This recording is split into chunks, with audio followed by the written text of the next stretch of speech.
Hola, buenas tardes. Estamos aquí en el Bar Cristal. Hoy es la tertulia número 94. 94. Es una tertulia ya empieza a ser importantes, las tertulias del Cristal. Quiero dar las gracias en primer lugar a la propiedad del Bar Cristal que nos cede este espacio para poder hacer las tertulias. También al tertuliano que ha venido, Emilio Mojer, físico, profesor de matemáticas en el Instituto Ramon Llull. Y quiero también dar las gracias a nuestro patrocinador Cubimar, que después nos preparará un pequeño aperitivo. Bueno, os dejo con Emilio, quien nos explicará un poco cuál es su trabajo que está haciendo en el Instituto Ramon Llull y otras actividades que veo que tiene aquí en el folleto que hemos confeccionado. Muy bien. Bueno, Emilio, pues hasta ahora.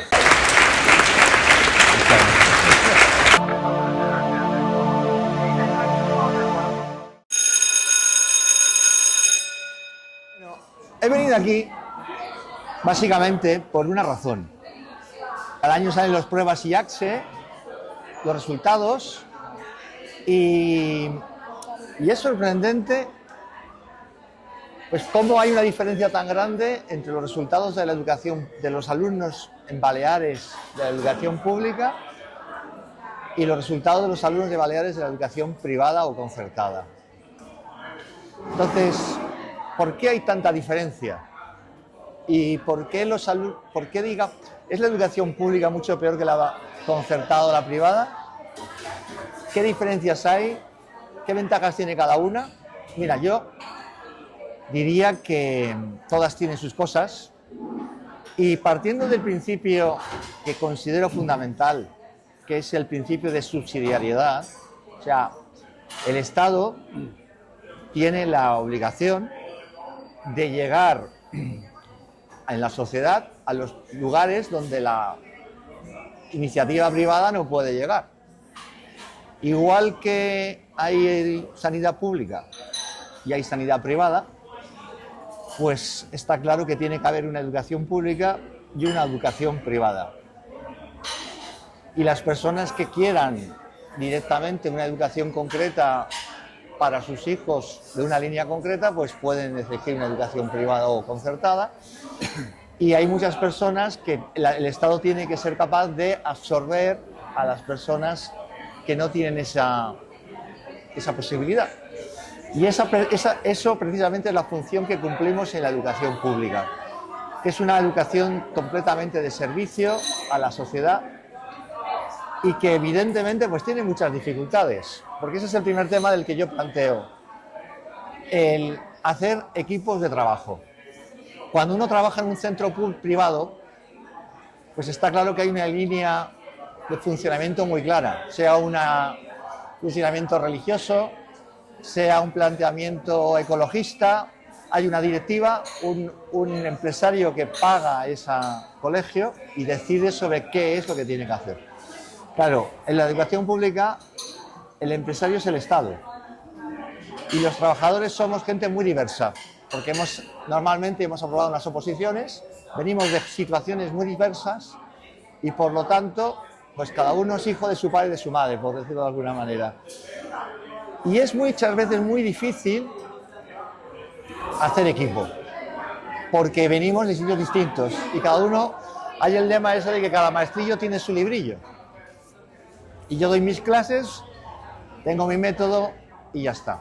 Bueno, pues quizás es una de las razones por las que a lo mejor la educación pública a veces no triunfa como triunfa la educación concertada o privada, porque falta más trabajo en equipo. Y eso es uno de mis planteamientos que quiero plantear aquí, ¿no? En los 25 años que llevo de clase, en los años que he estado en equipos donde ha habido trabajo en equipo, se nota muchísimo. Y el trabajo en equipo se puede poner en cosas generales, como puede ser, por ejemplo, pues hacer un proyecto ecológico, de proyecto ambiental de centro, en que nos vamos a poner todos a ver cómo podemos hacer para concienciar a los alumnos en qué se tiene que cuidar más el planeta. Me acuerdo de un proyecto precioso que hicimos en el Archiduque Salvador de reciclaje, en que nos implicamos todos los profesores. Y aparte de conseguir hacer piña y que los alumnos también se sintieran implicados, tengo que reconocer que yo en ese momento era el secretario del centro y conseguimos ahorrar una cantidad de papel que no lo podéis imaginar. con el proyecto ecológico del centro. Bueno, pero eso es un proyecto muy concreto que implica a mucha gente. Pero, por ejemplo, tiene mucho más efectividad el plan de las normas del centro cuando nos ponemos a una. Algo tan sencillo como ahora lo que está de moda, el tema del móvil. Hay centros en que se decide que el móvil no se mete en el centro y hay centros donde parece que da igual. Pues eso se nota mucho. Porque cuando todos nos ponemos a que en este centro no hay móvil y los alumnos desde que entramos, incluidos los profesores, no hay móvil, pues hay trabajo en equipo. Y cuando hay un centro donde, por desgracia, pues un profesor deja el móvil y otro no deja el móvil, o uno deja el chicle, el otro no deja el chicle, uno deja auriculares, otro no deja auriculares, pues también se nota. Y entonces la eficiencia se pierde. Porque los alumnos no son tontos. Y saben perfectamente cuando hay una cosa que hacemos todos o cuando no las hacemos. Y yo creo que de verdad, una cosa que en la educación pública, por eso digo que es una asignatura pendiente, tenemos que aprender es a trabajar en equipo. Y a veces podemos perder más tiempo, porque se pierde más tiempo en reuniones, se pierde más tiempo en coordinarnos, se pierde más tiempo en ponernos de acuerdo, pero luego lo que ganamos es infinitamente mayor. Bueno, no sé si con esto me queréis preguntar algo o queréis poner algún episodio.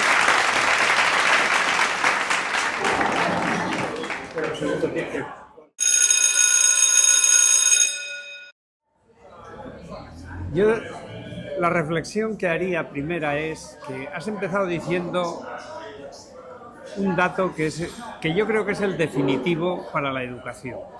Los resultados en las pruebas resulta que siempre hay una diferencia. Ahora no vamos a hacer una guerra de eso. Datos. Pero es un dato evidente. Hay una diferencia entre un tipo de educación y otra.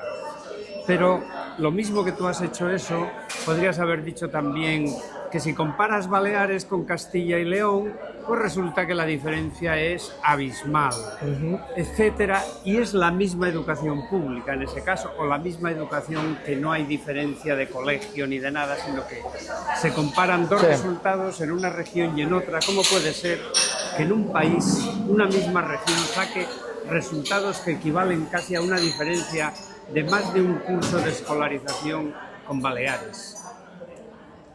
Sí, yo no he entrado al tema de la diferencia entre las diferentes comunidades autónomas, que también lo es, y por desgracia Baleares es una de las comunidades autónomas que tenemos el nivel todavía más bajo del nacional. Claro. Hombre, yo veo que hay una razón objetiva, y es que Baleares también es una de las comunidades autónomas donde el índice de inmigración es más alto. Y evidentemente, ¿a dónde va la población que llega vulnerable, que se tiene que escolarizar? La mayoría va a la educación pública. Y eso es algo que tenemos que absorber y que tenemos que asimilar y que tenemos que cuidar. No, pero cuando comparas Castilla-León con Baleares, ahí entran todos. Los privados, los públicos, sí. Los concertados, los extranjeros. Ahí entra todo el mundo con las mismas normas. Sí. De manera que ahí, ese siempre es una razón que siempre se ha esgrimido. No, es que nosotros tenemos... Bueno, ¿qué diferencia hay de porcentaje entre el número de extranjeros que hay en Baleares y que hay en Castilla y León? Pues si lo comparas seguramente no llega a un 5%, y ahora mismo no sé cuál será. Vale. Pero no es tanta. Es decir, todo eso que se ha argumentado en prensa y que sobre todo argumentan los políticos es para huir de la realidad. La realidad es la que es. Y hay cosas que son importantes, como trabajar en equipo, todo eso es muy importante, pero hay cosas más importantes, que es, hay un objetivo por encima de todos que tiene la escuela, sea pública, sea privada o sea medio pensionista, que es hacer que los alumnos aprendan, sean extranjeros, sean recién venidos o sean viejos y de toda la vida de aquí. Y cuando en promedio eso no se consigue y sistemáticamente se obtienen malos resultados, pues que haya 3% más de extranjeros o un 5% más o menos, pues bueno, puede influir, pero no en una diferencia tan brutal. Entonces, el problema es que no se coge el toro por los cuernos, y eso no es culpa de los profesores, no estoy culpando a los profesores, sino estoy culpando a que realmente no se enfoca la educación por donde es importante. Y muchas Sí. veces los profesores hacen incluso esfuerzos, como tú describías ahora, que son muy meritorios y qué tal, pero... Que luego mueren. No, a lo mejor siguen, pero el problema no es de los profesores, el problema es que los políticos, en vez de enfocarse en tanto cambio de ley, tanta cosa, que no consigue nada, porque estamos en el mismo punto donde estábamos hace 20 años cuando tú empezaste. Estamos ahí. Yo, desgraciadamente, cuando tú empezaste ya llevaba 20 años de vuelo. Ya. Y entonces estamos igual, en el mismo sitio relativo a los demás. Entonces hay cosas que hay que cogerlas por los cuernos y todos a una, lo que tú decías, el trabajo en equipo, todos a una, no es solo del trabajo de un equipito de profesores en un instituto, es el trabajo en equipo de la consellería, de los sindicatos que se dedican a estar tocando las narices por cosas que son importantes. Nadie va a decir que el hecho de que no tenga calefacción un centro o que le falte un profesor que no le han asignado no es importante. Claro que es importante, pero hay otra cosa por delante de todo eso que tiene que orientar el trabajo en equipo y el trabajo de todos a una. Mientras eso no se consiga, estamos perdidos porque estamos en eso, en diferencias grandes y en chicos que no aprenden, que en una sociedad normal no se debería permitir. Está claro, en una sociedad normal, pero claro, como puede muy posiblemente que estemos en una sociedad en crisis, pues es la educación que es parte de esa sociedad. Sí, pero fíjate, mi segundo planteamiento es lo que has dicho tú. Lo más importante de la educación es educar. Y yo diría que incluso, a lo mejor me paso de frenada, pero yo diría que la educación aparte es formar personas. Claro. O sea, hay muchos trabajos pues que son muy importantes, porque los ingenieros pues diseñan coches, diseñan aviones, diseñan barcos. Los médicos curan a las personas, pero los profesores, los maestros, nuestra materia prima son la futura sociedad, son personas. Entonces yo creo que ese es mi punto de vista, de que es una profesión totalmente que en el fondo tiene que ser vocacional, porque nos tenemos que dar cuenta que estamos creando la sociedad del futuro. Y creo que la mejor manera, y la experiencia que yo quería contar aquí, de educar, o sea, de conseguir transmitir conocimientos, es que en la segunda pregunta que planteo aquí, ¿en el siglo XXI todavía se puede motivar a los alumnos? ¿Hay alguna manera de motivar? La nueva ley de educación que han creado actualmente de la LOMLOE, se crean lo de las situaciones de aprendizaje y se pretende que hacer las asignaturas de manera motivadora. Bueno, en fin, ¿pero realmente llegamos a motivar a los alumnos? O sea, yo creo que motivamos a los alumnos cuando les hacemos ver que eso que les estamos enseñando les sirve para formarse como personas. Ahí está el quid de la cuestión, en serio. Ahí está el quid de la cuestión. Pero quería profundizar un poquito más. Sí, yo quería preguntarle sobre la integración de los extranjeros, de los inmigrantes, sobre todo de los lejanos, digamos, de los que no dominan el español. Si hay una política común, bueno, unas directrices comunes en el instituto, si se les separa en aulas para atenderlos mejor o se los prefiere integrar con otros alumnos, si hay algunos profesores especializados para motivar esa integración. Eso es el proyecto educativo de cada centro y en principio se intenta integrar, o sea, los alumnos cuanto antes se integren en el grupo con todos los demás alumnos es lo mejor que puede pasar. Pero es que, perdón, yo vuelvo a la pregunta anterior. Sí. Y vuelvo a la anterior. Para integrar a los alumnos, lo primero que tenemos que tener claro es qué queremos integrar. El problema es, ¿qué es lo que queremos educar? ¿Qué tipo de personas queremos formar? Que el problema es ese. Porque el problema es que lo que ha dicho Ángela, me ha preguntado antes, el problema es que damos continuamente bandazos. El problema es que ahora utilizamos Chromebooks, ahora no utilizamos Chromebooks, ahora se hacen dictados, ahora no se hacen dictados, ahora se prioriza la memorización, ahora no se prioriza la memorización. O sea, no es un problema de integrar, es un problema de qué queremos formar. ¿Y cuáles son los principios básicos a partir de los cuales queremos formar? Y claro, como eso no lo tenemos claro, Por eso decía también lo de trabajar en equipo. Como eso no lo tenemos claro, pues no integramos. Porque no hay nada que integrar, porque es que una paella tiene muchos tropezones de muchas cosas. Pero está claro que es la paella, ¿no? Que quieres hacer la paella, el socarrat y todo. Aquí lo que estamos haciendo es mezclar un montón de comida de diferentes, culturas que se mezclan, pero no hacen una unidad.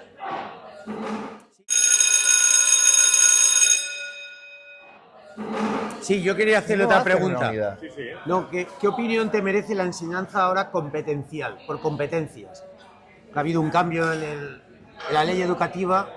Hombre, Bueno, a mí lleva poco tiempo, pero... A mí la educación competencial como tal, que en su día se llamaba la educación en valor, educación transversal, me parece muy interesante.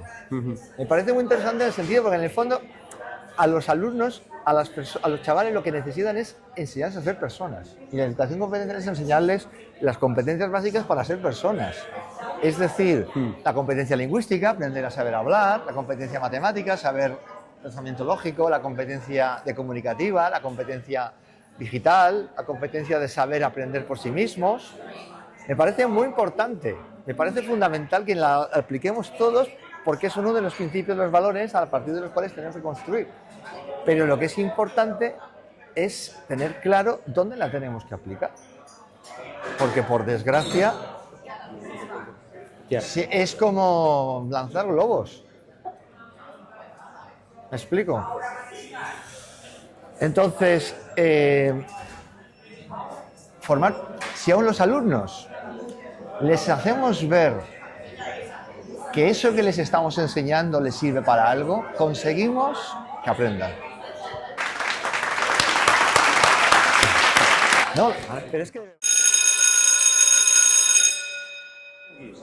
Hola, ¿qué tal? Buenas tardes, bienvenido.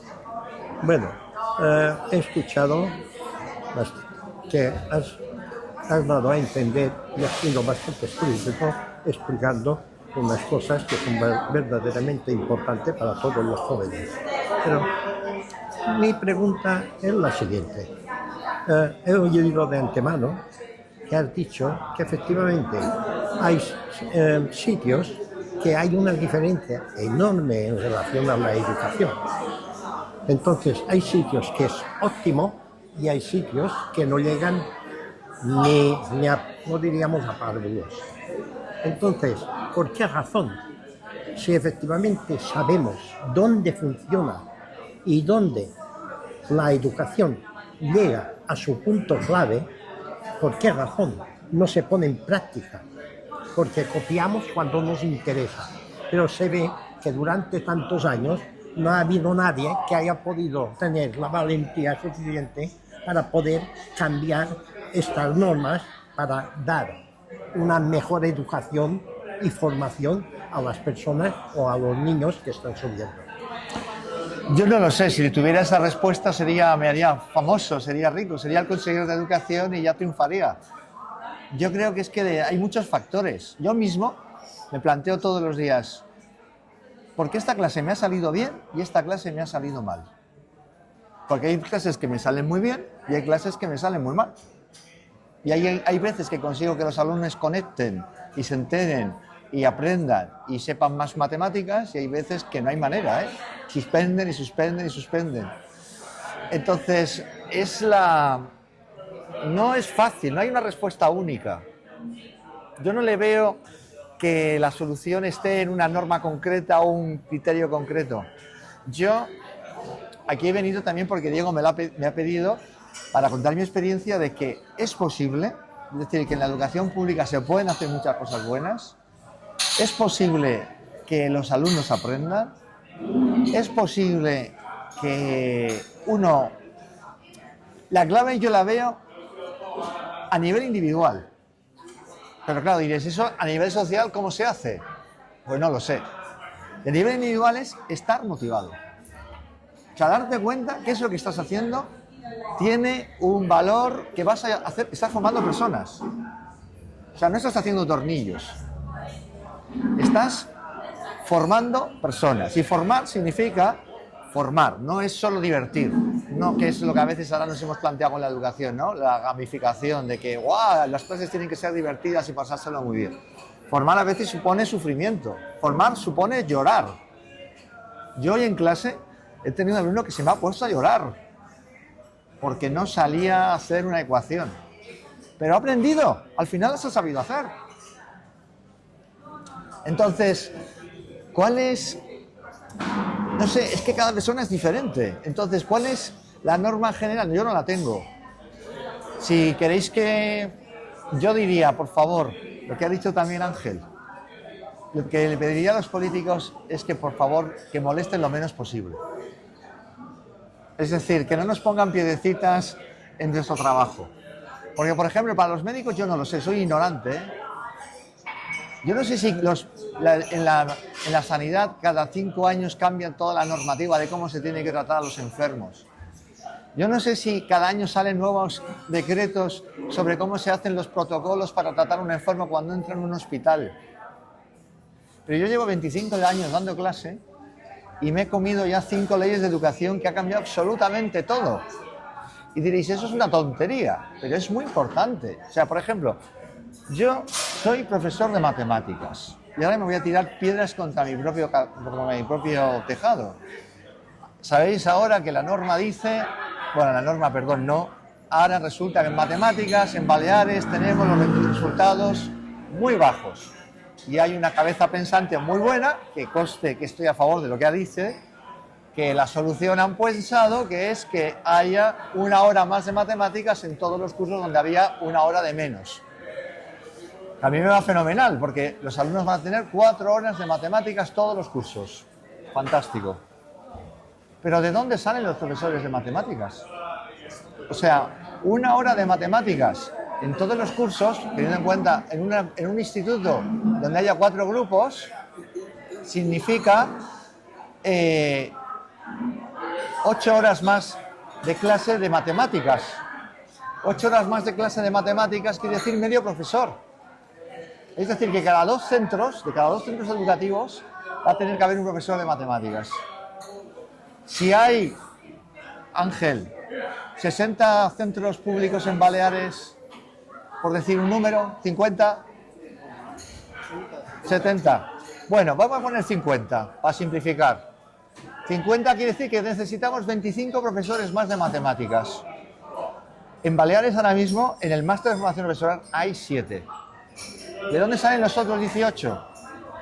¿De dónde van a sacar los otros 18 profesores de matemáticas que se van a necesitar el año que viene? Y además tendrán que venir de fuera, pero se exige el catalán. No sé, por decir algo, un ejemplo, ¿no? Y insisto que yo estoy totalmente a favor de que hay que poner más horas de matemáticas. Pero poner más horas de matemáticas en un curso supone lo que os acabo de decir. Y eso no es tan fácil.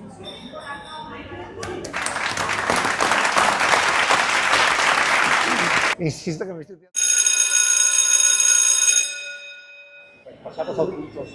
Pasamos al siguiente punto. Y muchas veces, ¿dónde está el problema? Pues el problema está en nuestra propia motivación. O sea, ¿dónde está cuándo somos buenos y cuándo somos malos? Y es muy fácil pasar de un extremo al otro. Es muy fácil. Porque uno, cuando no está motivado, prepara mucho por las clases, los alumnos se portan peor, uno se quema más, das peor las clases, los alumnos se queman más. Y en cambio, cuando uno está motivado, se preparan más las clases, interactúa más con los alumnos empiezan a estudiar más, te motivas más porque te preparan mejor las clases, los alumnos se motivan más y es la pescadilla que se come la cola. Entonces, ¿dónde está el quid de la cuestión? Pues perdón que lo diga, pero es que vuelvo a insistir en la idea que he dicho antes, que es por la que he venido aquí. La idea es que estamos formando personas y que tenemos que tener claro qué queremos que sean esas personas. Y yo creo que estamos en crisis porque no tenemos claro qué son las personas y cómo queremos formar a las personas. Ese es el problema. Así de sencillo. Entonces, profesores funcionarios hay muchos, sí, no hay duda. Es un peligro que corremos todos, pero nosotros mismos nos comemos el marrón. Porque cuando uno es profesor quemado, profesor funcionario que cumple el horario, pues evidentemente tiene más problemas de disciplina, los alumnos se portan peor, se enfadan más con él. En cambio, cuando uno pone un poquito más de su parte, cuando uno se preocupa más por los alumnos no son tontos, se dan cuenta, lo notan enseguida. Y entonces se lo curran un poquito más, estudian un poco más para el examen y al final, pues se mejora. En fin, esto era lo que quería decir.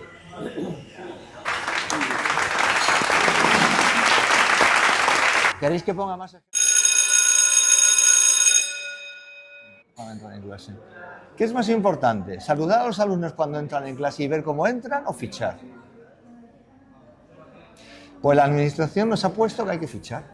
Y fichamos, claro, evidentemente fichamos. Pero ahora... Y no hay otra manera de hacerlo. O sea, ¿realmente un profesor no se da cuenta, la administración, cuando damos una clase o no la damos? O sea, es que no sé, es evidente cuando un profesor no está en el aula y no da una clase. ¿Y dónde se valora las horas que se dedican a preparar una clase? ¿Eso dónde se ficha? ¿Dónde se ve las horas que dedica uno a formación? ¿O a corregir exámenes? ¿O a hablar con los padres? ¿Dónde está eso? ¿En un horario? O sea, es así, de 2 a 3 y ya está. O sea, ¿somos realmente funcionarios? O sea, solo, con los padres solo les atiendo los martes de 11 a 12. Y si un padre no puede 11 a 12, ya no quedo con él nunca. No sé, es que eso es lo que hace que el sistema haga así. Bueno, esa es mi opinión, ¿eh?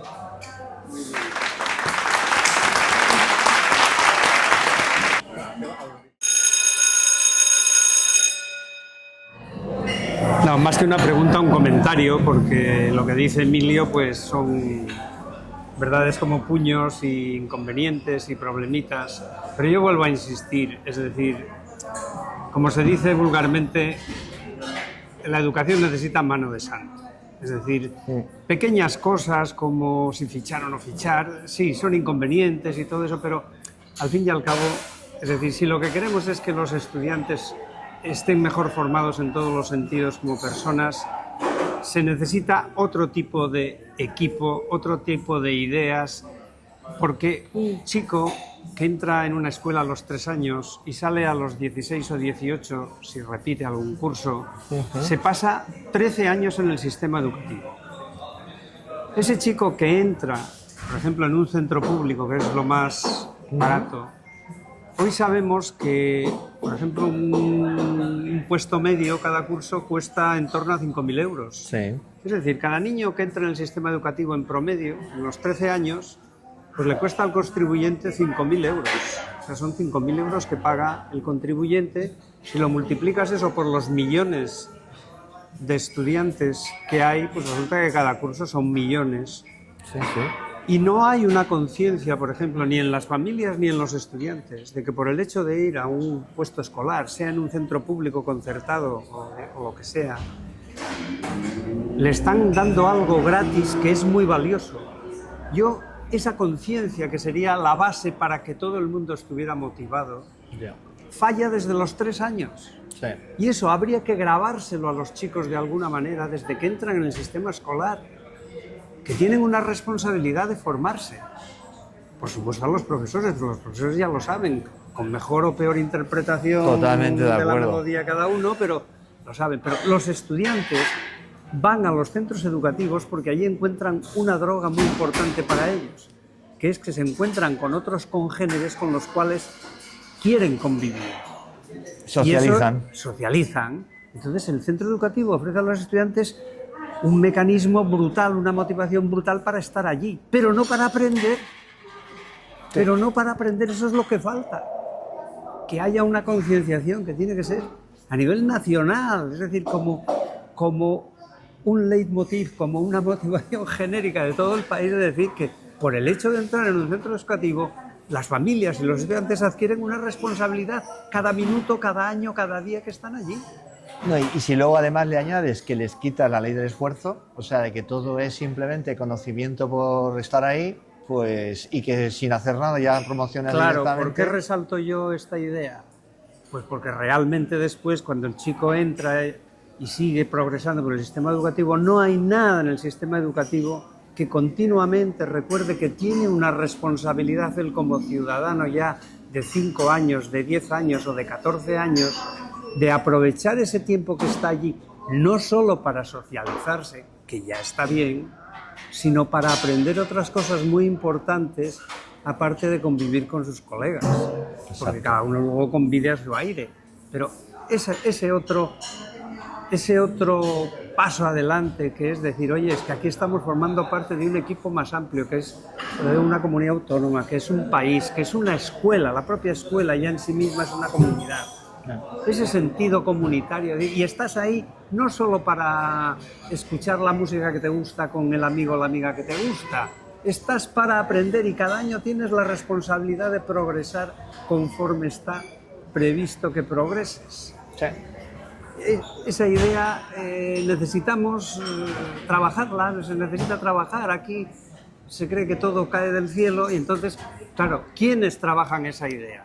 Pues los centros que realmente tienen una idea de centro concreta. En los centros públicos, aunque haya un proyecto educativo, aunque haya un plan de centro, eso no cala como una idea motivadora, como una idea motriz de la actividad de los estudiantes en el centro. En la medida en que cala más, consigues mejores resultados. Efectivamente. Esa es la clave de la cuestión. Efectivamente, pero sabemos que en la escuela pública, muchas veces en el ámbito público, no hay, como tienen muchos centros concertados y privados, que tienen una idea motriz, y esa idea motriz es muy importante. Sí. Pues eso, en la escuela pública, no en toda, no siempre, y no a todos los niveles, pero falla. Y eso no es solo cuestión de esta comunidad, es cuestión de todas. Y quizá si analizáramos y pudiéramos hacer, ese es un análisis que, claro, es muy difícil de hacer, ¿no? Claro. Esas comunidades que hoy vemos que tienen mejores resultados, posiblemente es porque en la sociedad, en las escuelas y a nivel global tienen esa idea motivadora, motriz, que lleva a las personas a aprender y lleva a los profesores a enseñar. Yo veo aquí en Baleares, por ejemplo, que uno de los problemas que hay también, aparte que he dicho de la inmigración, que decimos que coincide, es el tema de que aquí es muy fácil. Yo me acuerdo de un alumno, hace ya muchos años, que me dijo, profe, ¿pero qué me está contando? Si yo dentro de un año salgo de aquí y voy a cobrar mucho más que usted. Porque el trabajo de mala calidad, sin titulación, es muy fácil. Y eso, claro, eso llega, eso cala en la familia, en los chavales. Y eso hace que no estén motivados y que no les interesen los estudios. Eso te lo dice un chico de 14 años. ¿Por qué? Porque durante toda su trayectoria nadie nunca le ha exigido nada, pero exigir, a ver, no en plan de poner una soga al cuello a nadie, claro. no en plan de dar, sino Está que clarísimo. Socialmente, entre su propio grupo de clase, entre sus propios amigos, entre su propia que verse familia, bien, el sacar buenas notas, hoy eso ya no es un objetivo de ningún estudiante en una escuela pública. Es más, es que incluso muchas veces está prohibido. Incluso está denigrado. Está denigrado, no puede haber concurso, no puede haber promoción, las notas incluso muchas veces no tienen que ser solo A, B o C para que nadie se sienta frustrado. No hay nada la idea de la competitividad y de la mejora personal de cada uno es algo que está totalmente en desfase, cuando es algo natural, porque en la sociedad siempre tendemos a la competencia. Y en una empresa y en cualquier mundo de la sociedad siempre trabajamos pensando en que habrá uno que será primero, uno que será segundo. Eso no quiere decir que el otro sea peor que yo, simplemente que en una carrera pues hay uno que llega primero, uno que llega segundo y uno que llega tercero. Ese ha sido un error político muy importante. Importantísimo. Convencer a la sociedad de que la evaluación que hace la escuela, que hacen los profesores, es negativo, estudiantes, es mala, es negativa y no sirve para nada. Es más, es que si eres un profesor que suspendes a muchos alumnos, eres un profesor muy malo, porque suspendes a muchos alumnos. Y entonces, ¿qué hay que hacer? Lo fácil es, pues voy a probar a muchos alumnos. Bueno, pero es que ya la normativa, tú eres más joven, yo que lo vengo viendo desde el año 80, la normativa educativa en el aspecto evaluador ha ido precisamente decreciendo todo eso. Totalmente. Para no dar malas noticias a las familias, Totalmente. para no dar malas noticias a los estudiantes. Ya se las dará la vida, Claro, pero es que mientras están en la escuela no se trata de darles malas noticias. Claro. Se trata de... Y entonces no les formamos como Claro, personas. Claro. Esa misma idea de no dar malas noticias ya está implicando que no quiero molestar a los estudiantes para decirles que cuando van a un centro educativo donde se les paga la educación, Claro. que es muy costosa y que vale mucho dinero al contribuyente, tienen una responsabilidad. Solo de eso, una responsabilidad de educarte. Claro. No de pasar el tiempo allí con tus amigos, Sí. no de no hacer nada, sino de hacer algo positivo. Ya. Y esa idea a nivel nacional y a nivel de comunidad y a nivel de centro es una idea que esa idea la tienen los centros educativos privados en menor medida quizá, pero la tienen. La Tú tienen, miras claramente. un ideario de un centro educativo Y un tiene que hacer proyecto personas educativo, que- y está sí. muy claro que ahí hay una idea que se repite y se repite. Conseguir alumnos que saquen buenas notas para hacer la PEBAO o lo que sea. Exacto. Bueno, yo ya... Respecto a lo que has dicho y sobre, volviendo otra vez al papel de la familia. A ver, se nos olvida algo muy básico también de la escuela. Antes hemos dicho que lo básico de la escuela es que los alumnos se formen como personas académicamente, profesionalmente y en todos los sentidos. Pero en relación con lo de las familias, yo comentaría que Emilio, por la historia que tiene como profesor, ha estado en el centro de Palma. Conoce... Yo he conocido escuelas de todas las calañas y en todos los contextos y en todos los sitios. Y realmente el papel de la familia es fundamental, pero es muy diferente la familia de un centro de una gran ciudad donde pues todos sabemos que sociológicamente pues hay un determinado tipo de familias, a sitios donde hay otro tipo de familias. Claro. Por ejemplo, pondré un indicador. Muchos colegios saben que convocan una reunión con las familias y de un grupo de 25 alumnos, pues a lo mejor vienen 3 familias. Sí. Eso ya lo dice todo. Lo dice todo. ¿Para qué digo esto? Para volver a otra idea clave muy importante de la educación que a veces se nos olvida a todos, que es que la educación tiene que dar formación que no da la familia, porque muchas veces equivocadamente se dice, no, es que la familia es el núcleo, efectivamente es el núcleo de la formación porque los hijos nacen en una familia y los primeros meses, los primeros años de vida, pues ya son educadores y configuran ya la persona. Pero no seamos ingenuos. Hoy la sociología de las familias, de cualquier sociedad Totalmente moderna, de acuerdo. hay familias de todo tipo y hay familias que no pueden aportar a sus hijos la educación. La escuela es el instrumento para que esos chicos a los que la familia no les puede aportar la educación que necesitan, se la aporte. Y esa tiene que ser otra idea que los profesores tienen que tener muy en la cabeza, que lo que no sean capaces de hacer en los centros educativos, ellos, que no sean capaces de hacer por esos chicos, no lo va a hacer la familia. Algunas familias sí, pero no todas. Y yo me atrevería a decir que estadísticamente la mayoría no. Por lo tanto, la escuela sigue teniendo un papel fundamental y brutal para formar no ya trabajadores, no ya académicamente, sino formar personas que cuando sean mayores de edad, pues sean personas que puedan disfrutar de su vida, así de sencillo. Bueno, pues eso hoy en España no lo estamos consiguiendo, esa es la idea, y tenemos que ser conscientes de que eso hay que hacerlo y hay que llegar. Por Es tanto, parte de lo que decía al principio, de que la educación pública tiene ese fin subsidiario. claro, del principio de pero toda la subsidiariedad. educación, pero en la educación pública especialmente, Totalmente.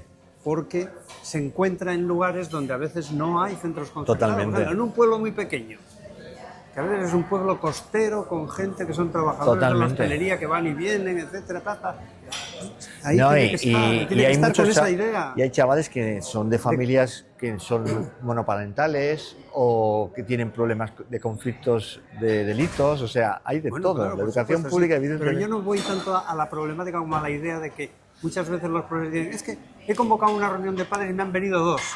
Bueno, pues a pesar de que solo te han venido 2, tú tienes que ser consciente, la escuela completa tiene que ser consciente de que precisamente cuando solo vienen 2 padres, ahí la escuela tiene que coger las riendas, ponerse firme y poner firmes a todos y decir a estos chicos que solo vienen 2 padres y que los demás parece que están abandonados, esos son los que hay que educar, más especialmente y con más intensidad. Totalmente de acuerdo. Es así de simple. Bueno, agradecemos a Emilio también Muchas su gracias. presencia hoy aquí. Muchas gracias por Es la el protagonista. invitación. Espero que os haya servido de algo mis reflexiones y mucho ánimo, Diego, por toda la labor que hacéis con esta iniciativa del Bar Cristal, de las tertulias, de formar a la gente y de tratar temas de actualidad. Y a seguir. Gracias.